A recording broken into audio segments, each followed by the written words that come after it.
This 26 Sports high school basketball presentation is presented by Cadillac Casting Incorporated.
Viking Pep Band over on the north end of the gym with our national anthem here at Cadillac High School. Boys high school basketball regular season finale between the Cadillac Vikings and the Mount Pleasant Oilers. Jay Simon and Kevin Gregory here with you for this one as these two teams, Kevin, look to close the season on a positive note as the postseason coming up next week.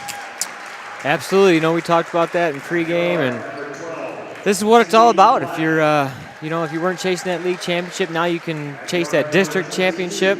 And it's senior night here, last home game for the Cadillac seniors. It's parents' night, so you know they're going to come out amped up. Last regular season game, same for Mount Pleasant. So you know they tough games all year long, playing some of the big dogs in Class A. So you know they're well prepared, and we're looking forward to a really, really competitive game tonight. Getting the starting lineups for the two teams. For the Mount Pleasant Oilers, they will run out with 2 seniors and 3 juniors. Tempe Black and Warren Ricketts, your 2 seniors. Bailey Mitchell, Obi Recumstrict, and Zach Caloris, your 3 juniors in the starting lineup for the Oilers. Obi Recumstrict making a late charge for Name of the Year. Yes, he was. Alejandro, I think we had one earlier, the Manistee kid. Yeah, there have been some solid ones this year, without question. Meanwhile, the Cadillac Vikings being introduced to the home crowd.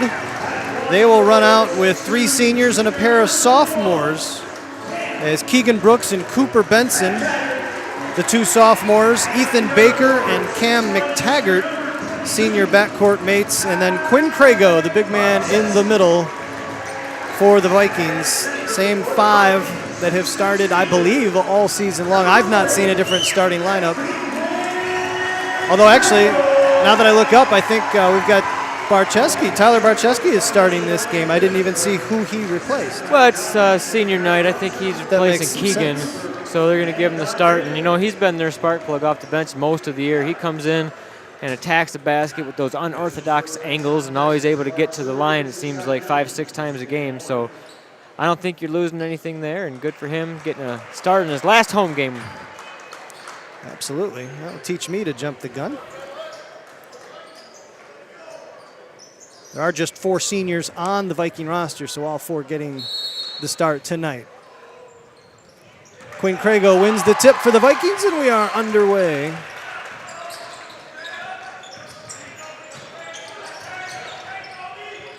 Crago immediately down low, trying to take advantage of his superior height. There's not an Oiler on the roster over 6'3".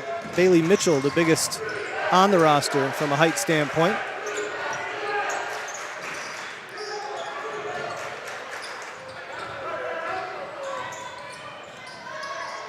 Here's Tempe Black down low, looking for Noah Ingram, who throws it off a Viking, and so the Oilers will trigger under their own basket. I mentioned Bailey Mitchell as one of the starters, and I was incorrect. Missed a number. Noah Ingram is your starter for the Oilers. Up top for Recumstrict. Over on the side for Caloris. Hands it off. Ingram with the unenviable task of having to do something against Ethan Baker. They must have identified Ingram as a dangerous player right off the bat if they're going to put Baker on him to start.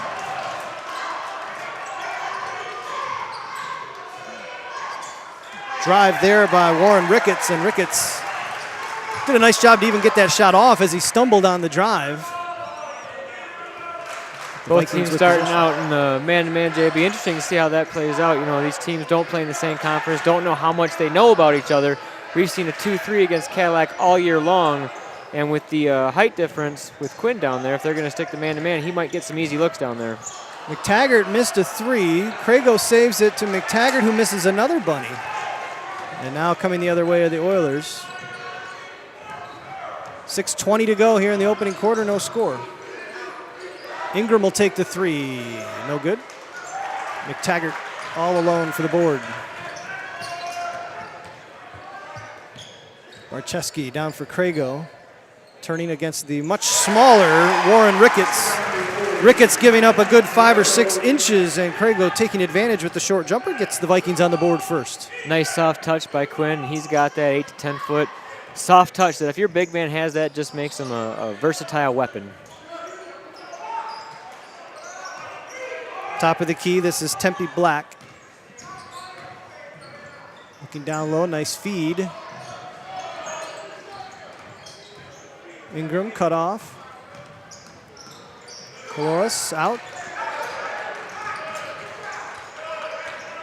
Oilers showing solid patience here, but finding it tough to get a shot off as Ingram will elevate.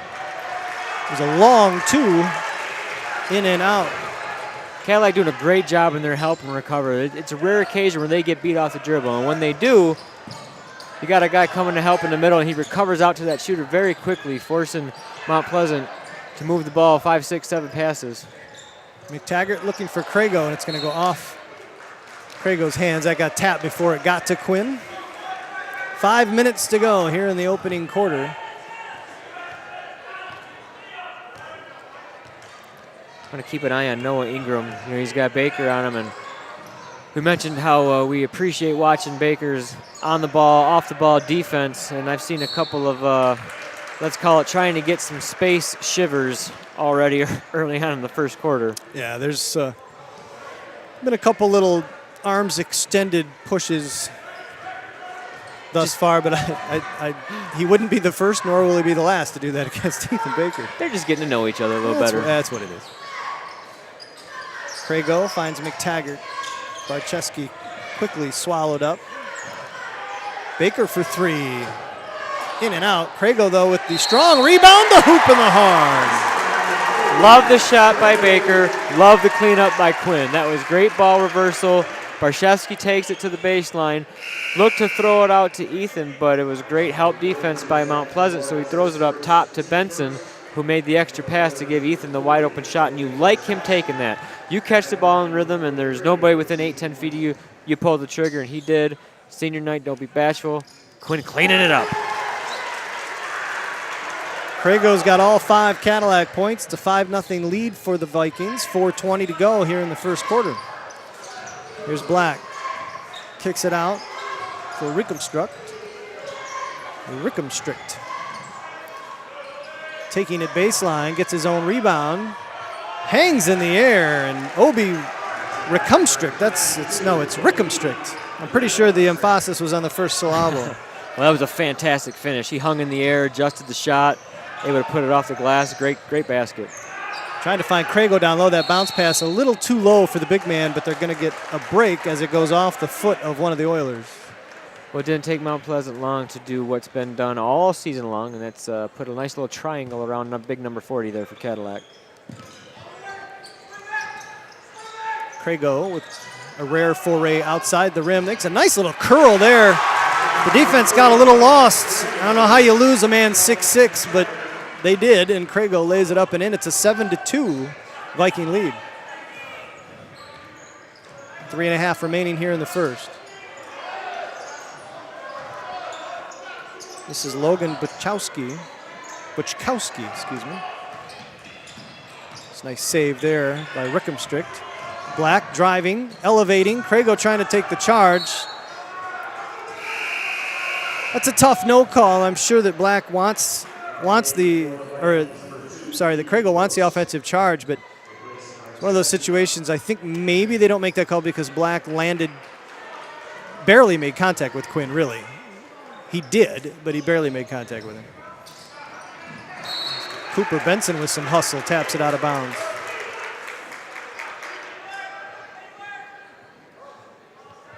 Just meaning that he didn't crash into the top of him, right? Kind of landed and hit him. No? This could go either way.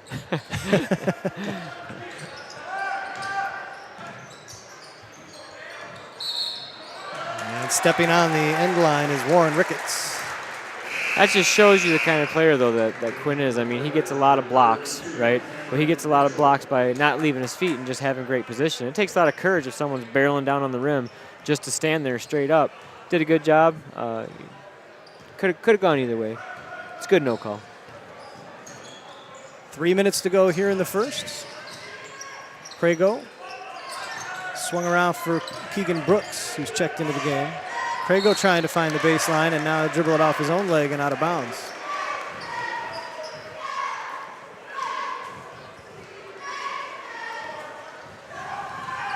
Offense is struggling a bit here, but that's primarily because of the excellent defense by both sides. Really, the Vikings right now, Kevin, it's just the superior size of Quinn Crago that's allowed them to get on the board here. Right. Ingram, the nice feed on the inside, gets it up and off the glass.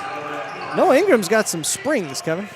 He does indeed, but yeah, it's interesting. You know, I don't know any teams in Mount Pleasant's conference. You know some of the names, but I don't know how they play. I gotta believe Cadillac's one of the most frustrating defenses that a team will see all year. I'm seeing a lot of push-offs and off-arms and frustration early on the guards from Mount Pleasant. We'll have to see what transpires with that, but they're clearly frustrated by the in-your-face, in-your-shorts defense Cadillac's putting on them. Logan Buchkowski is listed at 6'2". He looks a lot smaller than that standing next to Quinn as McTaggart gets the pump fake and makes the short jumper. He's the first non-Crago Viking to get on the board. It's a 9-4 Cadillac lead inside. 2 minutes to go here in the first. Must have saw Ingram's springs and decided to put a little up fake on him. Ingram picks it up. Rickenstricht. 3-ball is good. Obi Rickenstricht with the 3. He's got 5, and it's a 9-7 Cadillac lead. Minute and a half remaining here in the first.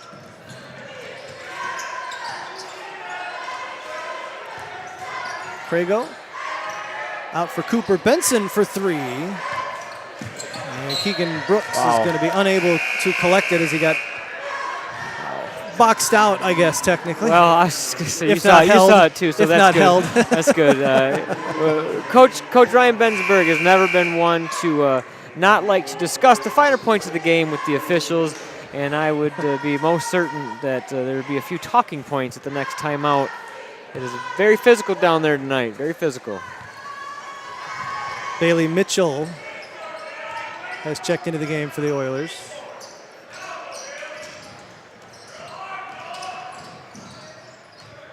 Rickenstricht to Buchkowski. I'm going to get that straight. I got a Barczewski and a Buchkowski. That makes it difficult. Rickenstricht crosses over on Brooks. Another crossover, elevates, and back iron. And as Buchkowski came crashing in for that board, it goes out of bounds. What do you think? Buchkowski maybe play a little football for the Oilers? Oh, he's a solid frame. I pegged him at the beginning of the game. Said, yep, he's gonna play some forward for him tonight. But I like Rickenstricht. He's smooth. You know, he's got a little stop and a little shake to him. Able to get that shot, elevates high off that jump shot. There's a steal by Buchkowski, sizing up Baker, and will dish it off to Ingram for the easy lay-in. I'd take my time if Ethan was back on defense also. So great job by big man Buchkowski. Well, the last thing you want to do against Ethan Baker is get close to him with the ball around your waist, because you will lose it. That's true. And there's a near steal as Rickenstricht taps it out of bounds. Tied at 9 with 15 seconds remaining, and Quentin Crago is going to get back into the game. Noah Stradowski gave him a brief spell. Those two have gotten to know each other in practice this week. Noah sporting a few butterfly bandages on just above the right eye, courtesy of a Quentin Crago elbow. And now we're going to get a foul on the Oilers. We see what they're trying to do. Mount Pleasant's mixed it up from a man-to-man. They're starting to filter whoever's got the ball for Cadillac to one of the sidelines. They're looking for some quick hit traps, trying to get out in transition. McTaggart into Baker, 10 seconds. Corner for Brooks, he'll go baseline. Genema, 5 seconds. Baker's floater bounces around, no good, and we're gonna get a foul on Crago on the rebound attempt. I'm gonna say he gave a push in the back. Big man picks up his first, and now Stradowski will get right back into the game with 1.8 seconds remaining to make sure Quinn doesn't pick up a second here at the end of this quarter. Rickenstrick from three-quarter court, nearly Steph Curry's it. My goodness, solid look. At the end of one, we are knotted at 9. Second quarter coming up in a moment.